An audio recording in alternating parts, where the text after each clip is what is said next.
Olá, bem-vindos ao nosso programa Análise Diária, onde fazemos a análise dos preços da Bitcoin com o nosso software Wild Horses e dados do mercado agora. Nosso programa tem 5 edições semanais, ele roda diariamente, exceto às sextas e aos domingos. Aos domingos nós temos o especial Altcoins, onde analisamos os preços das Ethereum, Litecoin e Bitcoin Cash cotados em BTC.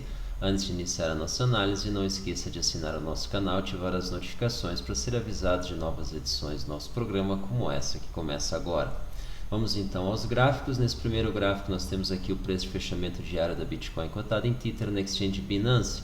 Os preços estão enquadrados em canais segundo o nosso software Wild Horses, melhor representam o seu comportamento e nós seguimos aí com o mesmo canal aí do dia anterior, mantendo aí sua inclinação de alta, rente ao topo, numa excelente movimentação que a gente pode chamar aí do hemisfério superior do canal, mesmo assim rente ao seu topo. Então a gente pode ver aí nessa linha divisória imaginária aqui uma espécie de sustentação dos fundos que nós fizemos com fundos ascendentes e aqui esse topo então acima de todos os demais, bem rente ao topo do canal. O volume representado pela soma do volume negociado diariamente nas exchanges Binance, OKEx e Huobi está representado nessa reta inferior, de acordo com quantos desvios padrões se encontra acima da média, conforme essa escala aqui ao fundo do gráfico. E nós vemos que o volume está reduzindo, convergindo para a média, enquanto os preços continuam oscilando praticamente dentro do mesmo patamar, na região 8.600, 8.800, uma região que, embora seja de $200, é algo estreita, dado o elevado patamar que os preços da Bitcoin se encontram nesse momento. Então nós podemos estar tendo aí uma acomodação dos preços neste patamar. Isso é uma hipótese que a gente começa a desenvolver, onde o volume começa a reduzir, mas os preços seguem se mantendo. Resulta disso que nós temos aí uma correlação entre preço e volume que começa a diminuir, porque o volume então começa a se acomodar num patamar inferior, mas não encontra resposta nos preços. Então isso é típico, na nossa opinião, de um equilíbrio entre a força compradora e a força vendedora nesse patamar. Então, dentro da nossa visão, caso o volume siga reduzindo, a gente começa a ter então uma pressão maior sobre o suporte. Caso o volume siga aumentando, a gente passa a ter uma pressão maior sobre a resistência. Exatamente isso que aconteceu desde o início do dia de hoje. A gente comentou aí, a gente postou no nossa conta tanto do Twitter quanto do Telegram. Hello Wild Horses, vocês têm aqui nossa conta para poder nos seguir os nossos boletins que a gente coloca intraday. Eventualmente, é verdade, não tem uma periodicidade, mas sempre que a gente vê no mercado alguma coisa relevante, a gente emite um boletim. Nós percebemos um aumento de 25% do volume na Binance em relação ao dia anterior e a gente interpretou isso aí como uma pressão altista, podendo fazer testes aí aos 8.800. O que aconteceu? Nós tivemos um rompimento dos 9K, nesse momento agora 13 horas e 57 minutos, isso então já aconteceu e não conseguimos nos sustentar, mas é mais uma evidência dessa maior força compradora agindo, essa maior movimentação e essa pressão então que começa a acontecer sobre a resistência dos 8K8, 8.800, embora nós não acreditamos que ela venha a ser rompida definitivamente, dado o volume atual. A gente acredita que a gente precisaria uma força um pouco maior, que nesse momento não se faz presente. E a gente começa o nosso giro pelo mercado então com Litecoins, blockchain e criptoeconomia. Um investidor bilionário quer comprar 25% de todo o Bitcoin que existe. Camarada, tu te atrasou, né? Deveria ter feito isso um pouco antes, porque sendo bilionário, a não ser que seja multibilionário, e ainda assim não sei se seria suficiente, porque esse movimento teria que acontecer muito lentamente. Do contrário, mesmo com teus bilhões, não conseguirás um percentual tão elevado quanto almejas, né? Viajante no tempo estava certo sobre o preço do Bitcoin em 2013 e prevê $100.000 esse ano. Ok. E aí, por fim, então, não menos importante, ou bem mais importante do que essas duas matérias aqui que eu queria chamar a atenção, Freedom Coin, John McAfee lançará sua própria criptomoeda até tu, Brutus. Nós temos que parar de lançar mais moedas. Esse Me Too, até nisso, está criando exatamente uma incapacidade da tecnologia de evoluir, nós ficamos replicando o que já existe em vez de avançar. Nós precisamos de dApps, que é de aplicações distribuídas rodando nas blockchains que existem. É isso que vai determinar o futuro, não é yet another coin. Comissão que pode regular o Bitcoin no Brasil é formada por deputados. Já dizia o poeta, e mais, tem sempre alguém que leva algum, para nós aqui não sobra nenhum, por isso tanto faz, tanto fez. Amados, Bitcoin é global, é internacional, não tem dono, é uma associação livre de recursos computacionais e humanos que contribuem para ter exatamente uma rede fora de vocês. Então vocês não têm como fazer isso. O que vocês podem fazer é regulamentar o comércio disso aqui no Brasil, o que vai afetar as exchanges. E aí eu me solidarizo com elas, eu lamento esse tipo de coisa, mas vocês não têm alçada e qualquer outro recurso, capacidade, condições, inclusive morais, para estar regulando qualquer coisa, tá? Haja ver o que vocês fazem com vocês mesmos. Quem aumenta o próprio salário não tem credibilidade. Coin Market Cap, nesse momento aqui, o benchmark da Bitcoin, 8.716 dólares, Ethereum 276, Ripple 45, Bitcoin Cash 456, EOS 799 entregando a marca dos 8, Litecoin 115, se mantendo ali o topo, e Binance Coin 33, e aí surpresa, vamos dar uma olhada na oitava, Bitcoin Satoshi viu 197 fazendo um pico aí e voltando, né? Bom voyage. Então, o que nós vemos aqui? A gente vê uma elevação rápida que a gente teve na Bitcoin. Eu começo a ter impressão, eu posso estar enganado, isso aqui não é recomendação de compra, de venda, de nada, mas que as altcoins estão fazendo um pico e que elas podem recuar. Por que eu falo isso? Eu estou vendo aqui a impressão que dá um esgotamento aqui na movimentação delas. Elas podem ter se overextended, elas podem ter se estendido além da conta e está chegando então num pico. Isso é uma impressão.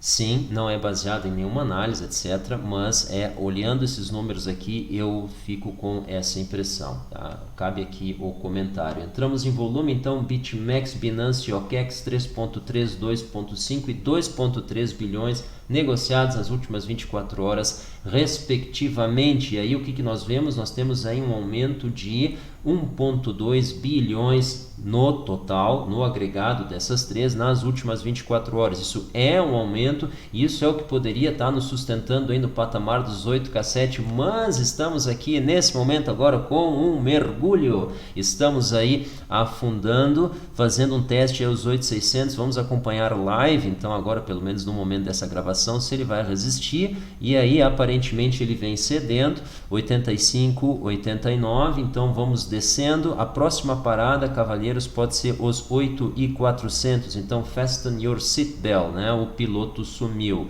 Então, perdendo os 8.400, aí evidentemente no movimento mais extremo a gente faz um teste aos 8K, como nós já falamos agora, tá? Mas aparentemente aqui os 8.600 aqui estão conseguindo nos segurar. Evidentemente a gente tem uma margem, mas a gente tem que aguardar um pouco mais, tá? Essa pressão vendedora ela é nova. Eu queria aqui comentar o que aconteceu nessa visita aos 9K, a gente já colocou isso então no boletim, mas a gente pode ver aqui os 8.400, a gente tem aqui os 8.600, a gente pode ver aqui que eventualmente alguns mergulhos chegaram até os 8.555, mas a gente tem aqui uma linha bastante forte aqui nos 8K, então no pior dos casos, na pior das hipóteses, a gente acredita que os 8K nos sustentem, muito embora aqui os 8.400 e os 8.600 tenham feito um excelente trabalho ali nesses últimos dias aí de pressão vendedora. Então agora vamos analisar aí rapidamente essa alta que a gente teve.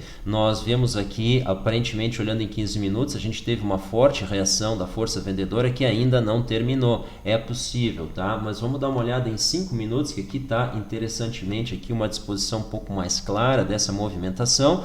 Notem aqui que a gente vem subindo aqui com bastante volume, depois o volume cessa, o volume do candle de baixa é bem menor, quase metade, entre 2/3 praticamente, entre 2/3 e 50% último candle de alta, que foi um candle com volume forte. Então aqui nós interpretamos isso como um esgotamento da força compradora. E aí naturalmente os preços então perdem sustentação e caem. Então o que aconteceu? Do ponto de bids, então eles saíram e aí então os asks então começaram a fazer o walk the book, né? Aquele slippage, eles começaram a, não necessariamente slippage, mas começaram a varrer então o book para baixo. E aí é o que nós temos aí nessa movimentação, e aí evidentemente houve uma aceleração. Aí quando nós reingressamos então na atmosfera aqui no 8K8, então nós tivemos uma aceleração do volume, e aí evidentemente os preços conseguiram se sustentar aqui logo abaixo dos 8K7, que já é uma zona aí normal de oscilação nas últimas horas. E aí o que nós tivemos mais recentemente? Então uma nova tentativa aqui da força vendedora, e a gente vê aqui uma recuperação já, os 8K6 fazendo um excelente trabalho. Caso esse movimento tenha acabado, por que ele pode não ter acabado? Porque nós ainda não tivemos um candle aqui com menos volume. Se nós voltarmos a ter candle com volume elevado, isso dá uma ideia de até onde pode ir. Por exemplo, se esses 5 minutos que estão iniciando agora 14:05 nesse momento, tiverem um candle acima desse anterior aqui, esse movimento está acelerando ainda, ele ainda está em seu momento de queda. Já se nós tivermos um candle ainda que de baixa, porém com menos volume, a gente começa a ver que o pior pode ter passado. E isso se confirma quando ele começa a normalizar e tu volta a ter alternâncias de candles de alta, candles de baixa, né? E aí o que acontece? Aí os preços começam a se retornar aos níveis usuais. No nosso caso aqui, em torno do 8K7, tá? Então essa aqui é a nossa visão, a gente vai acompanhar, vamos esperar ele virar aqui para o 6, 14,06, nesse momento aqui isso está acontecendo, então nós estamos aí já com 1/5 do tempo de candle, ou seja, 20%, então a gente poderia chegar até, quem sabe, logo abaixo do candle que antecedeu esse maior. Então isso dá a ideia aqui de que o movimento pode estar perto do fim, e a gente está tendo aí mais uma vez um teste aí